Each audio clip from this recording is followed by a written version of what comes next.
Save किया था ना? मैं सिर्फ इसलिए गया था क्योंकि उसने मुझे कॉल किया, that's it. But listen तो. Save it for someone else. जिंदगी में सेव करना जरूरी है, मगर जब बात पैसों की हो, सिर्फ सेविंग से काम नहीं चलेगा। इक्विटी म्यूचुअल फंड्स में इन्वेस्ट कीजिए और अपने सेविंग्स को आगे बढ़ने का मौका दीजिए। Mutual fund investments are subject to market risks. Read all scheme-related documents carefully.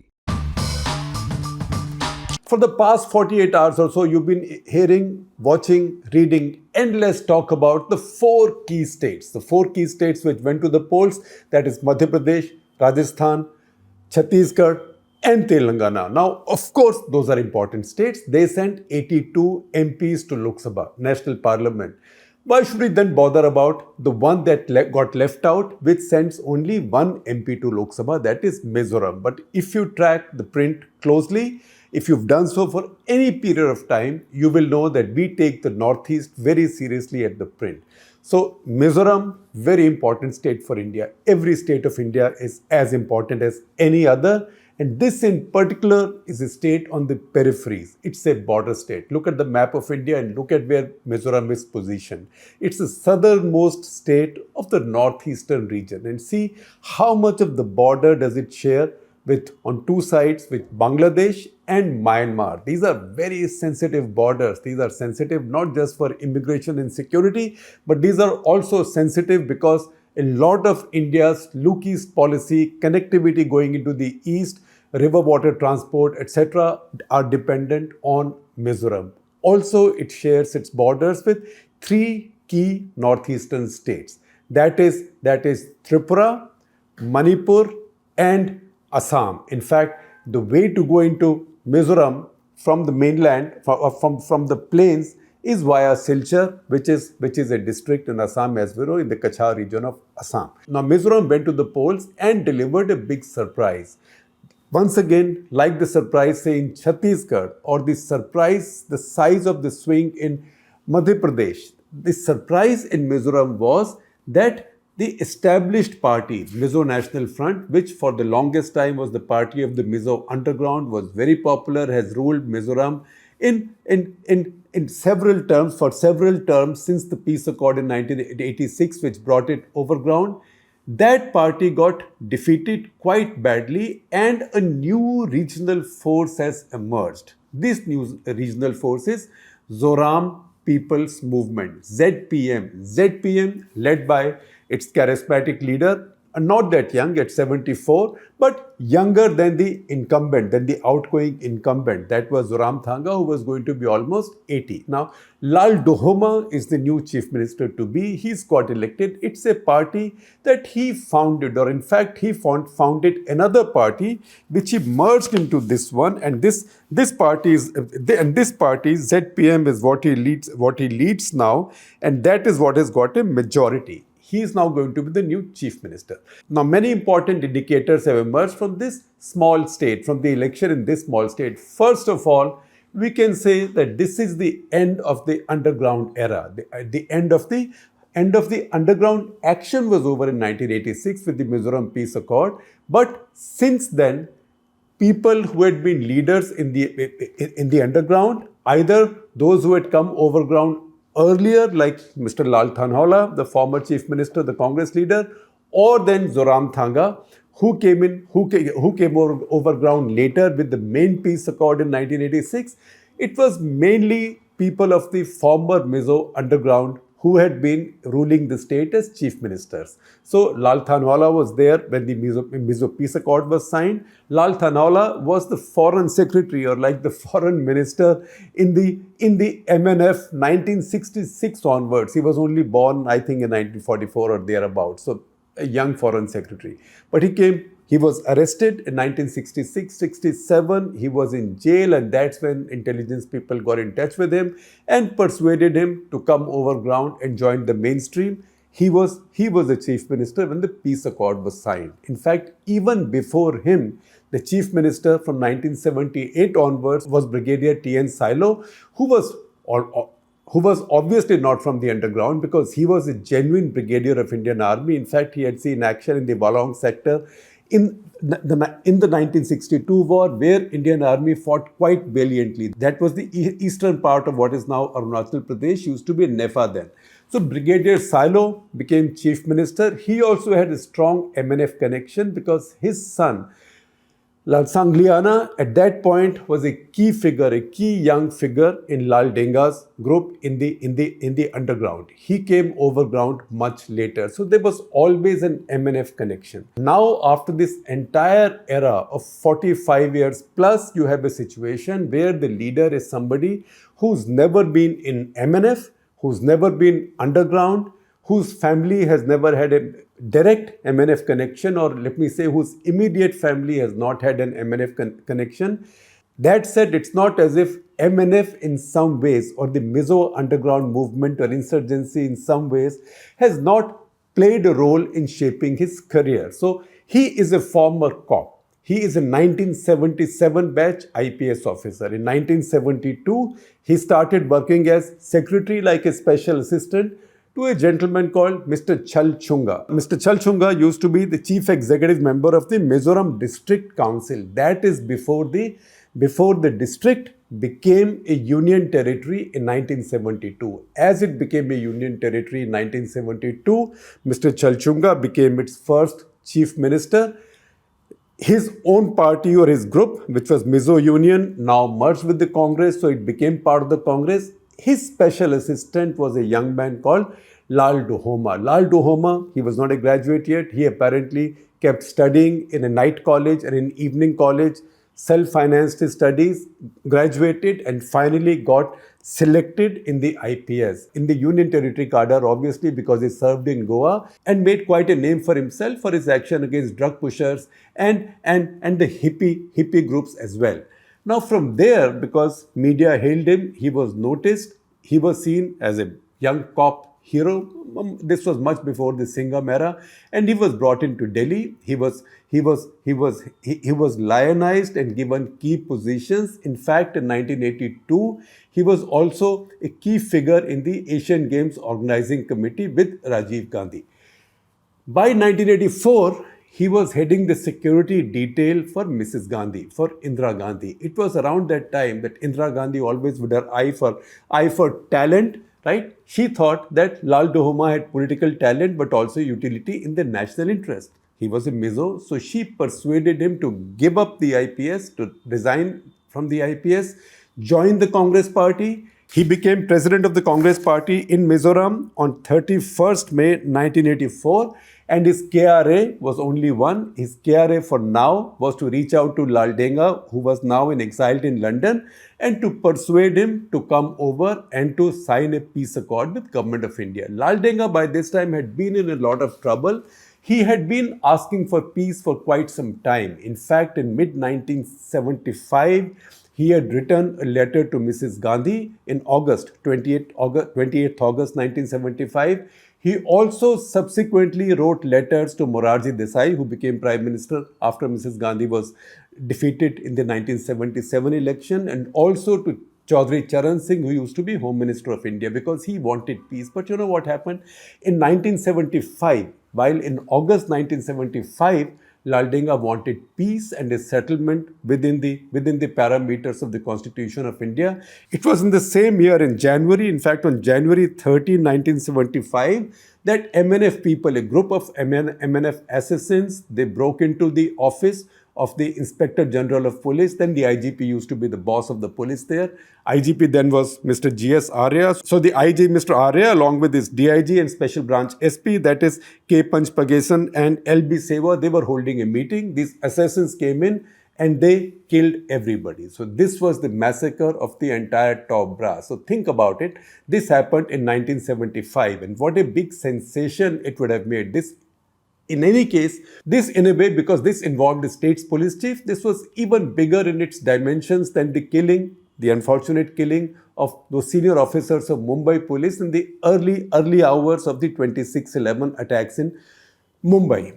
Now, the shadow of that tragedy or that attack or that setback hung heavy in the air in 1975, and that's why a peace wasn't possible. Also within Laldenga's own group, there were hawks who did not want peace. By early 1980s, on the other hand, it was quite evident that Laldenga really wanted peace, and even he'd been able to prevail over his hawks as well. His people had been meeting Indian operatives in Geneva and other places. In fact, the person he had assigned to lead his negotiations with Indian intelligence people in Geneva was none else than Zoram, who later became Chief Minister of the state, and his successor. After Laldenga passed away, he took over the party. He used to be the Vice President of Mizo National Front under Laldenga. So once again, to repeat, Laldenga, who was Congress Party's Chief Minister for quite some time, for multiple terms, he had been Foreign Secretary in the MNF in late 60s or late mid 60s, and then Laldenga became Chief Minister, and Zoram after that. So until now, anybody leading Mizoram drew their power in some ways. In case of Brigadier Silo, indirectly. In the case of others, all the others who succeeded him, Laldenga, Zoram directly from MNF or from MNF origins. Lalduhoma is the first one who's not like that. He's a former cop. So he was fighting for Indian security, not on the other side.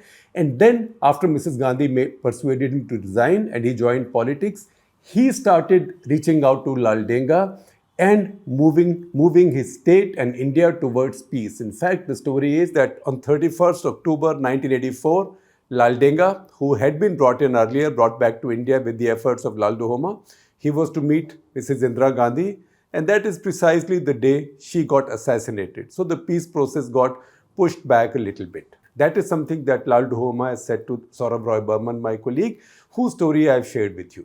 But then Rajiv took over. As Rajiv took over in the 1984 elections, Lalduhoma contested on a Congress ticket, about which also there is a story, contested on a Congress ticket and won that election and became an MP. While he became an MP, he continued his peace efforts with Laldenga. There were lots of interesting people involved in that situation. In fact, until 1980, Mr. Ajit Doval, our current NSA, he was AD-SIB. He was heading the Intelligence Bureau in Aizawl. So there were lots of connections at that point, and a lot of familiar people were operating in that area. As a result of these efforts, by June 1986, the peace accord was signed. As part of the peace accord was an understanding that Mizoram will now be declared a full-fledged state. It will become the 23rd state in the union. With that, MNF will come overground. It will be given general amnesty. Its cadres will be given general amnesty, and MNF will now become a political party and contest elections.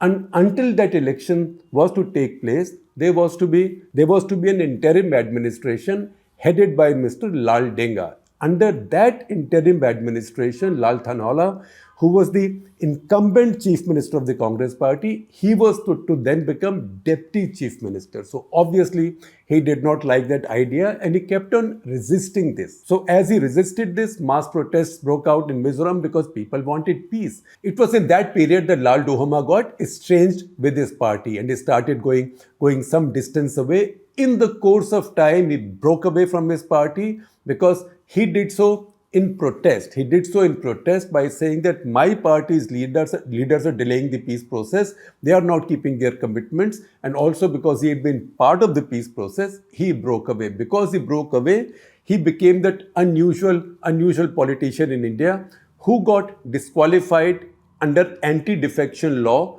for leaving his own party and not joining any other party. He did not defect to any other party. He just got elected on the ticket of one party and then he resigned from that party, and that's why by 1988 he was disqualified. He also became a doubly unusual politician to have this, if I may call it, dubious distinction of being disqualified twice under the anti-defection law, and both times for ludicrous reasons. Second time he founded his own party, Zoram National Front, and while work on that party was still going on, he merged his party along with many other small ones with Zoram People's Movement. That was like an umbrella coalition. This then filed an application to become a party that the Election Commission took its time allowing. Lalduhoma, meanwhile, contested on an independent ticket, got elected like that, but became president of ZPM. Because he did so, other MLAs filed cases against him, demanding his disqualification under anti-defection law because he had got elected as an independent, but had now become president of another party. So he got disqualified a second time. It is that unusual character with such a colorful history who's now become the chief minister of Mizoram. So it's that interesting personality, that remarkable character who now seems set on his way to becoming the chief minister of Mizoram. The first not MNF connected chief minister of Mizoram in a very long time. He has said some interesting things to my colleague Saurav Roy Burman, who interviewed him at some length. So he, for example, has his own analysis on why he thinks the MNF lost. MNF, we thought, had actually positioned itself quite well, giving refuge to Kuki refugees coming in from Manipur, taking a strong stand in defense of the tribals who are cousins to the tribals of Mizoram in the neighboring state of Manipur, and also making its displeasure quite evident with the central government. In fact, Zoram Thanga, the outgoing chief minister, even refused to share a stage at an election rally with the Prime Minister. That was to show his displeasure. But that did not work. He still got defeated quite badly. So how does Lalduhoma explain this? He says to Saurav Roy Burman, and I will share a link of the story with you. He says, and I quote, "The MNF has lost its regional identity by joining the NDA and NEDA. NEDA, NEDA is Northeast Democratic Alliance. That is what the BJP has set up for combining all the chief ministers of northeastern states." And then he goes on to say, Lalduhoma, "It has diluted its essence. My party, ZPM, is the only genuine regional party in Mizoram. We are a regional party with a national outlook, and underline this, and I am not going to join any political platform at national level. I would like to keep our own identity." And then he goes on to say that he'll neither join NDA nor NEDA. Then his criticism of MNF also comes from the argument, he says, that while MNF might have said that we are a regional party and we have our own view, but the fact is that they voted with NDA. They voted with NDA on certain issues where Mizos might have a different view. For example, his MP, there's only one MP from Mizoram, that MP voted along with the BJP on Citizenship Amendment Act. Now, CAA, NRC is something that northeastern states do not like. Definitely the northeastern tribal states do not like. So the MNF MP voted with the BJP on that. Also on the vote of no confidence, the MNF MP voted with the BJP. That, he says, convinced the people of Mizoram that MNF was not exactly a party which belonged to Mizoram and kept its autonomy, but it was fully aligned to the BJP, which people don't like. And that is the reason, he says, that he will keep good relations with everybody, but he will not join an alliance. There are a couple of other very important takeaways from the Mizoram election. The next one is, first I told you a generational shift from the MNF/underground/insurgency generation to a new one, to a new politics. The second is a complete decline and decimation of the Congress party. This is a Christian majority state. It's nearly 88% Christian. Of the rest, also about 8% are Buddhists. Hindus may be 2.5%. So this is not a state of Hindu-Muslim polarization. This is a state of a minority. It's one of the three Christian majority states in India, Nagaland and Meghalaya being the other two. Even there, the Congress party, which ruled the state for a very long time, is down to one seat. So Congress party has to ask some questions of itself. Now, Congress party might turn around and say, oh, so who's Lalduhoma? He left our party. A lot of his party members are people who left our party. But that's the whole point. Why did the Congress party break apart as badly as it did in Mizoram? But then you could ask that question of the Congress party in many other states as well. Given the unique demographics of the state, it's also interesting to look at vote shares. So Congress party won only one seat, but got nearly 21% of the vote. That is 20.81% of the vote. So once again, the same story. Congress party has a lot of its vote intact, but not the critical mass to translate this into numbers. MNF, 35.1% of the vote, but only 10 seats. ZPM, the new victor, 37.86% of the vote, but 27 seats. That's the magic or beauty of the first past the post system. The BJP's vote share, if anything, has gone down by 3 percentage points, from 8% to about 5%. It has gone down from 8% to 5%, but its seats have gone up from 1 to 2. That's because if you look at the map, you see where the BJP seats are. These are the southernmost corners of the state bordering Myanmar. These constituencies have a high Chakma population, which is Buddhist population, so not Christian population. And those 2 seats the BJP has won. And even if it's got 5% votes overall, a lot of these will be in areas like these, in these 2 seats and some other areas. Now, all of you are political pundits, so I don't think I need to explain it to you, but nevertheless, in case somebody is wondering that how come Congress with over 20% vote only has 1 seat and BJP with 5% has 2, that's because the BJP's vote is concentrated in these 2 seats and that general area. That's why it translates into seats there. That is how the first past the post system works. And since I started this episode with the talk of the generational shift from the underground era to the era of new politics, new post-underground, post-insurgency politics, I can't let you go away without telling you one story. And this is the story of Vanlalzari.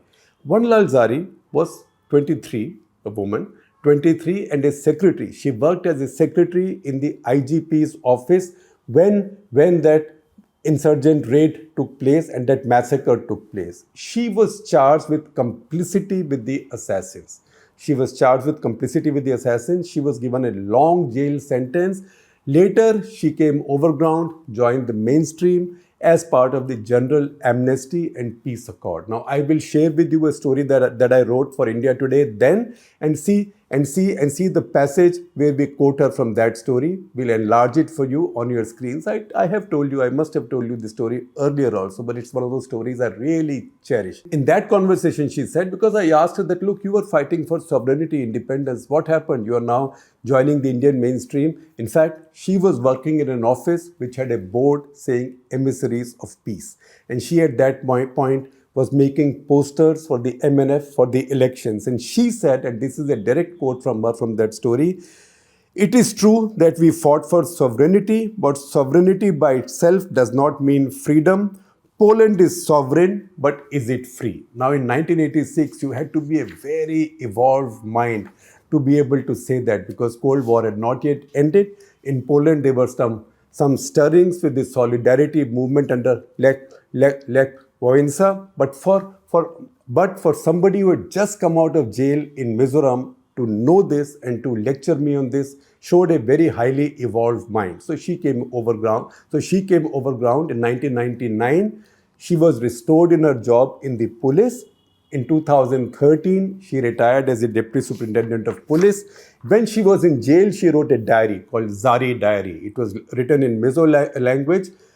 Intelligence agencies had a translated copy. So some friend of mine in one of the intelligence organizations passed on an English version, a translated version of Zari Diary to me. I now notice that in 2022, that is last year, she's 71 now, she released that diary in a book form. It has been edited and put together by 2 Mizo PhD scholars, helped her put this book together. That is C. Tarampuya Vanchiao and Minthan Zuali. And I would say they've done a very good job. And I would commend them also for the contribution they've made. I will also share with you the link of a story from a regional newspaper on the release of that book.